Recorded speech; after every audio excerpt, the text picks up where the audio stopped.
Assalamu alaikum. My name is Salwa Alzahmi, founder and CEO of SPL Code. At the same time, I'm a senior researcher at Ethic Research Center at Khalifa University, where I lead the software engineering research group. I have more than 13 years of experience, both in industry and R&D in software engineering in general. In this talk, I would like to share my experience as an entrepreneur.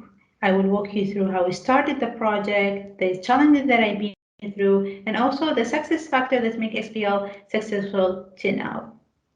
I would like to thank Khalifa University and EPTIC for giving me the opportunity to share my experience with you, and I hope that you find it useful. So let's start.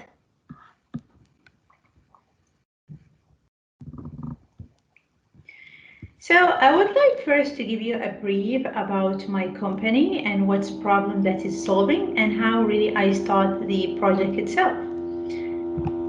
So SPL Code is a deep tech startup. It is an output of a successful research that I've done at Ethic Research Center for almost 4 to 5 years. And what the problem that it's solving is actually help organization in accelerating and reducing the cost of moving their software application to operate in the cloud infrastructure. It also helps a lot in auditing the quality of the code and also give you a very nice advanced visualization on the code base itself. So this is exactly the problem that SPL is solving. But let's go back again in the time of how I really come up with this idea and how I started this project. So now it turned out to be a full company.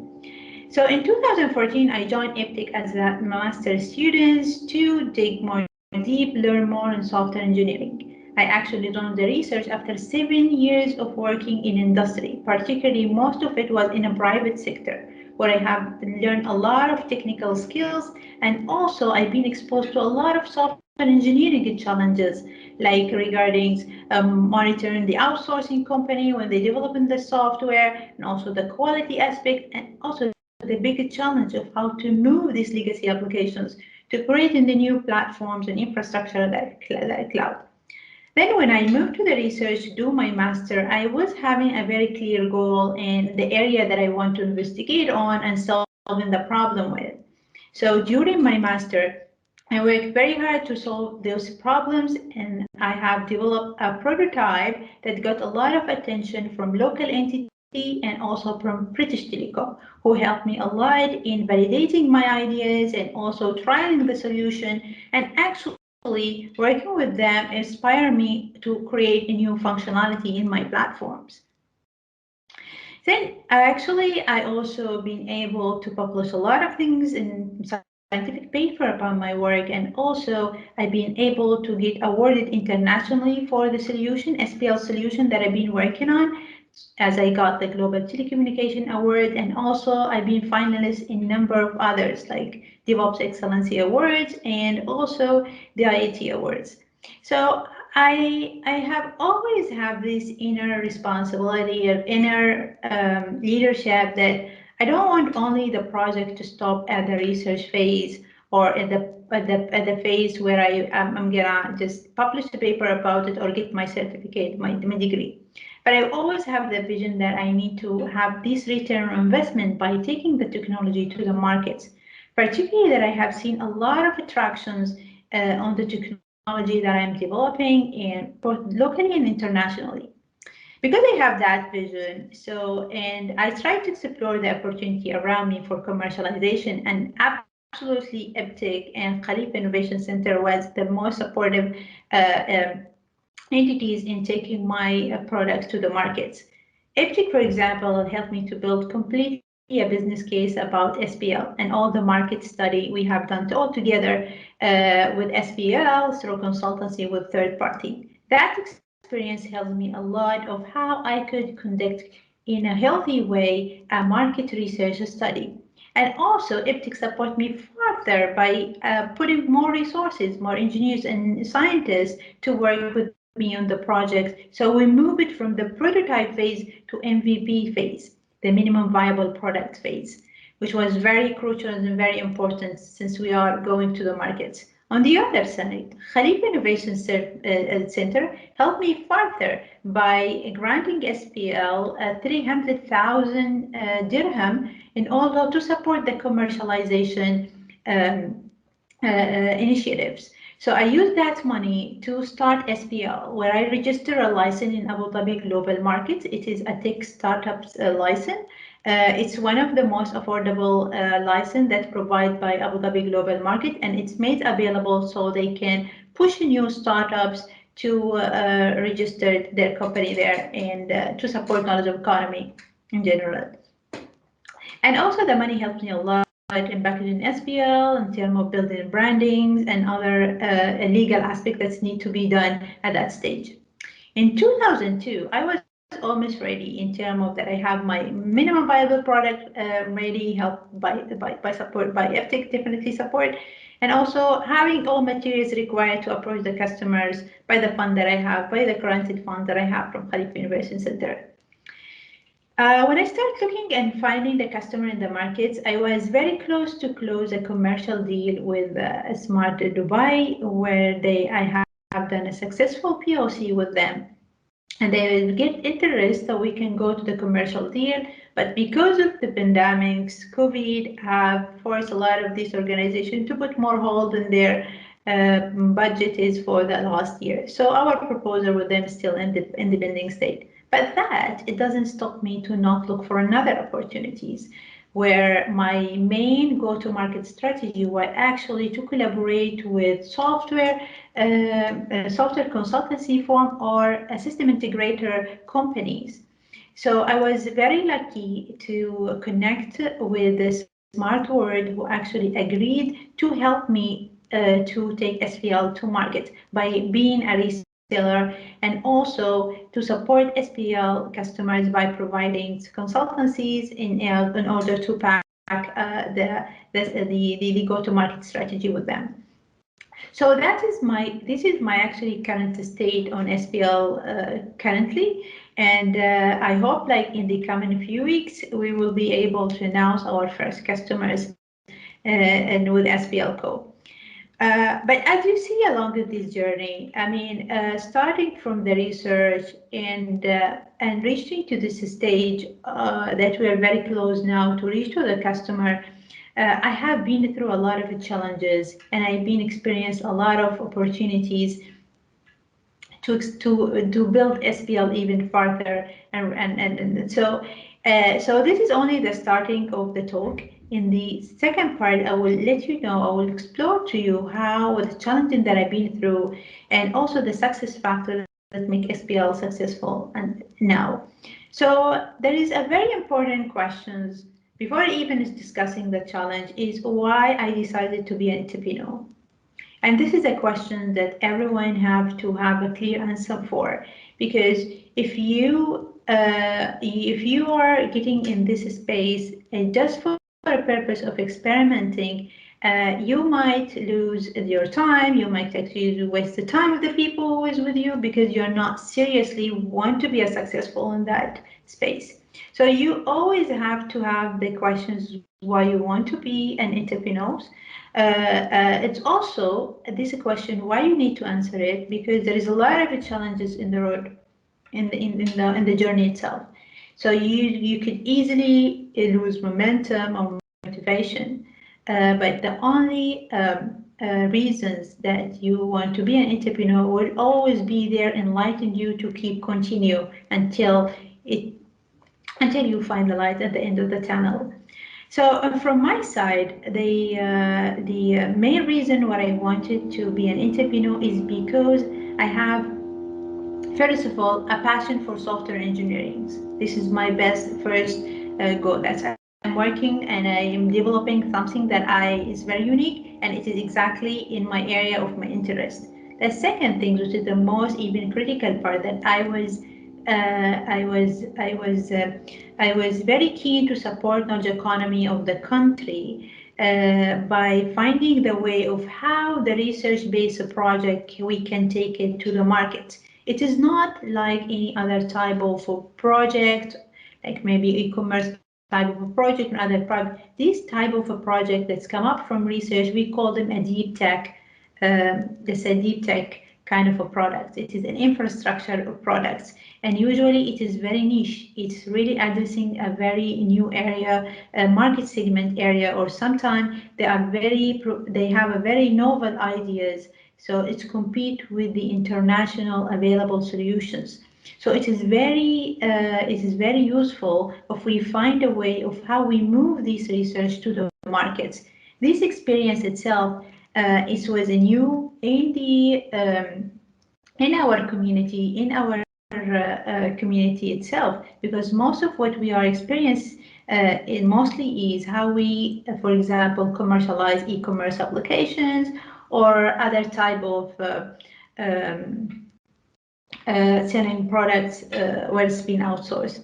But this is type of kind of infrastructure products that advocate, and actually it's part of innovations that we build here in the country, which is very useful to know what is the roadmap of taking it to the markets.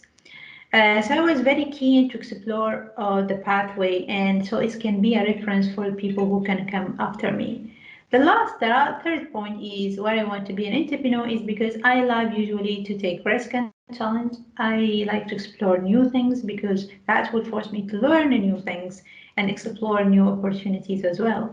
So that's all fall in why I want to be an entrepreneur. So you should ask yourself these questions, and you should have a very clear answer for it, because this is the light in the whole journey that will be always there for you to encourage you to further work hard and get there. So the second point I want to move to is the challenges that I'm facing. I face a lot of a challenge through the roadmap. The time when I start go out and looking for customer, investor, and try to meet and networking with people, here is where my problems and my limitations as a person who comes from engineering perspective, lack of knowledge in business, in the financials aspects, and how you do marketing and sale of the products was really a very new area for me. So I have to learn it so I can overcome these challenges. So one of these challenges that I've been facing is that I was facing actually, how to position my products in the markets. SPL solution composed of a lot of features, many features, but there is only one features or two features that are very key to the end users. And when you are trying to pitching the products for the customer, sometimes you feel that they are not getting your attention or they are not getting excited. It's not because your product is not correct, but you are not really targeting their pain point. You have already the functionality or feature in the product that solve it, but you are not aware that this is what they are looking after. So after many trial and after many of attempt in attending a lot of events, I tried finally to find my right pitch it for my products, where actually it sounds very loud when I pitch it from cloud migration perspective and not from software quality perspective, and the vice versa. And sometimes also it depends on the customer itself. Some of the customers and the audience is really care to know more about the quality, but you got to that point, you have to find where you are differentiating from the others. So how to position your product in the market is very essential and very critical, because you might thought that your product is not suitable, but actually it's a suitable one, but you're not position it in the right way to the right audience and in the problem that they are facing. And the second point is the criticism. Sometimes when I go to the events or meeting with the new people, I got criticized that my product has been already developed, or it is already existing or similar to other products. But here, if I haven't done my homework, I would get easily with this criticism. But here, when I actually have a very detailed comparison plan of me and my competitors, so when this question is come, I'm able to answer it very clearly and very confidently, because this is it's a very killing question for your business. If you are not able to distinguish yourself on the landmark, because no one wants to invest on something that is repetitive and it doesn't have any USP. I mean, it's something very unique about it. Let's make a difference in your market that you are in. So there is a lot of things that I've been trying myself and how to refine myself always and get updated of what is the competitor in the market and where I located in that landscape. The third point is finding a customer. This is the most critical point, and it is the most tough part, is how to convince your customer about your products. Coming that you are new in the domain of business anyway, in general, and also that you are selling something that is niche. There is no market yet for it, or sometimes it is still in the early phase of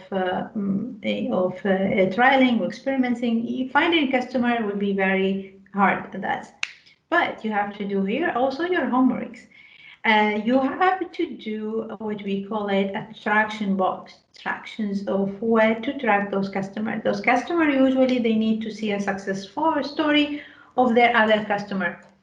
So if you don't have any existing customer, you can do always to have something called a free POC. You go for any entities and you try to do any free trial with them. Because if that trial come up with a successful output, so when you come to a real customer, they want really to purchase and show that story, they will be very convinced to go ahead with you. From my side, I have been working very hardly with British Telecom to get their feedback, their usefulness and their positive feedback about the tool. And I try to reform it as much as possible. So it's really very close to what the customer will need and what kind of functionality should be implemented for them. So that was very, very important. So for me, British Telecom was actually the success story in my case. And also, I didn't stop in that. A lot of customers, they want to see what is the international opinion about your products.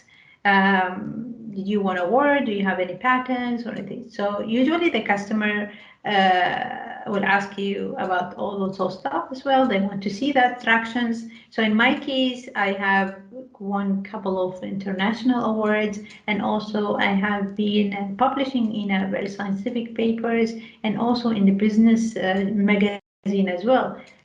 So that's convince the customer that I'm not only providing the technologies, but also it's been verified, it's been already acknowledged in the industry, and also I am able to have a very valid case and a success story for it.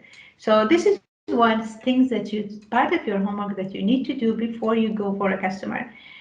From the last point is raising capital or raising fund is one of the very important also and very hard and very challenging tasks that entrepreneurs have to do it.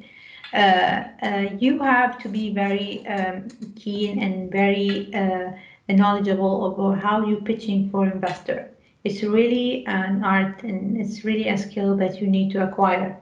I've been randomly trying to pitch for investor without be prepared. But once I learn how they are evaluating the startups, I start realizing and refining myself even further. So usually there is different type of investor. The investor that are really investing in a disruptive technology, and some investor that are investing in a technology that's making a lot of money.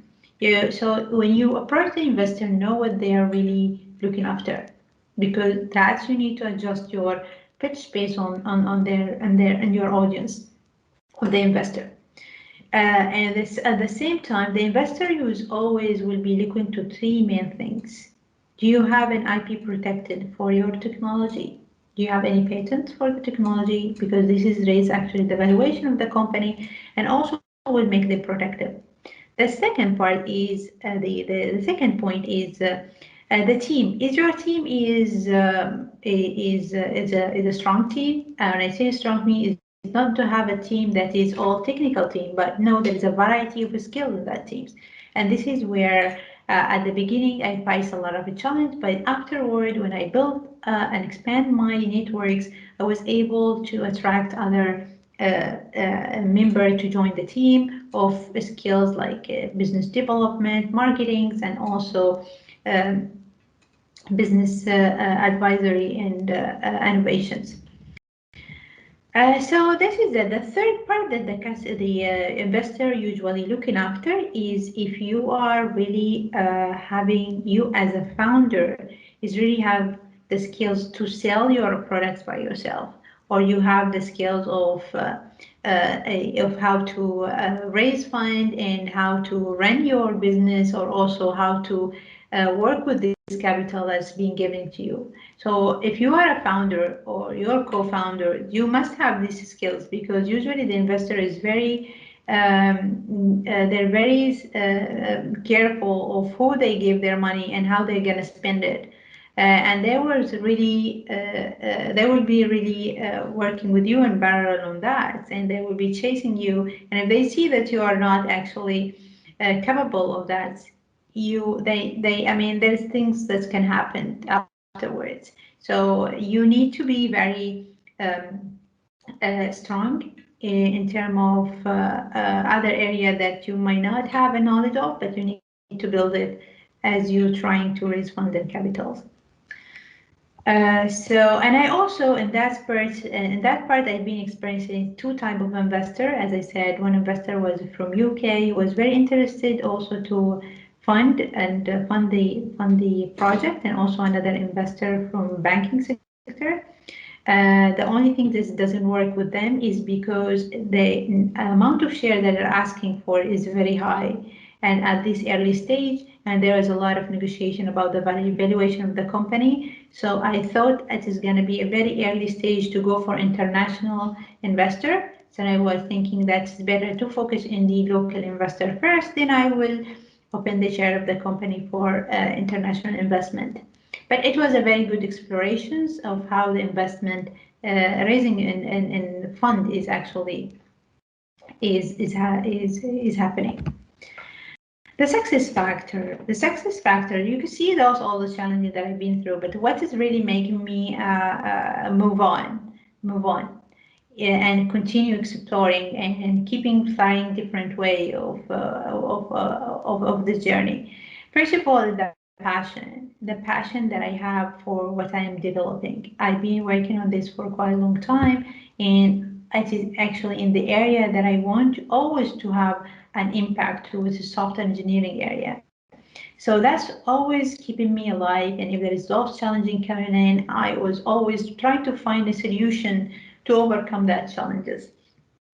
The second part is actually is to be visible in the domain. But I mean the visible is like you need to show that you are really active on the software engineering, for example, sector. And here what I try to publish papers, and I was also to do seminars and talks in the importance of software engineering. So people, they recognize me as a leader in that domain. In addition to that, you need also to participate in international events, and also to get like kind of a social media also like post to show that you are really an active and showing the latest update on the problem that you are solving. The third point is the team. The stronger the team is, the stronger is the startups. And if you have a team that is really skilled and they are very dedicated to the success of the company, you are really in the road of success, because the team is really the one who is you need to reach where you want. And if they are not motivated, if they don't have self leadership and responsibility of the critical of the work that they have to do, you might lose the whole opportunities. And here, where is your role as a founder or co-founder to always inspire your team and how they are going to be part of the whole ecosystem of the new market segment that all the team is really working to explore and find and compete with the other competitors in the landscape. So the team is very critical for the success. The fourth one is actually networking, and that is happening is because if you're not networking, if you're not building a network around you, you will find it difficult to reach to a customer, also investors. And there's many ways to build your networks. My first was actually a way to build my networking is actually when I joined the incubator program, either KIC program and also Start AD program. I've been introduced to a lot of pool of expertise that's been experiencing and been actually an entrepreneur themselves. So I learned from them, and actually I actually reached to some customers through them. Because they do a lot of introductions to their colleagues as they are working with a startup in the incubator program. And the good thing that are also sometimes you assign a mentor in the incubator programs, and those mentors, they try to find and make the company successful, and themselves sometimes they may join the startups because they see a lot of potential out of it. And from there, you're actually expanding your networks, and at the same time, you use those pool of expertise to reach to a customer or investors.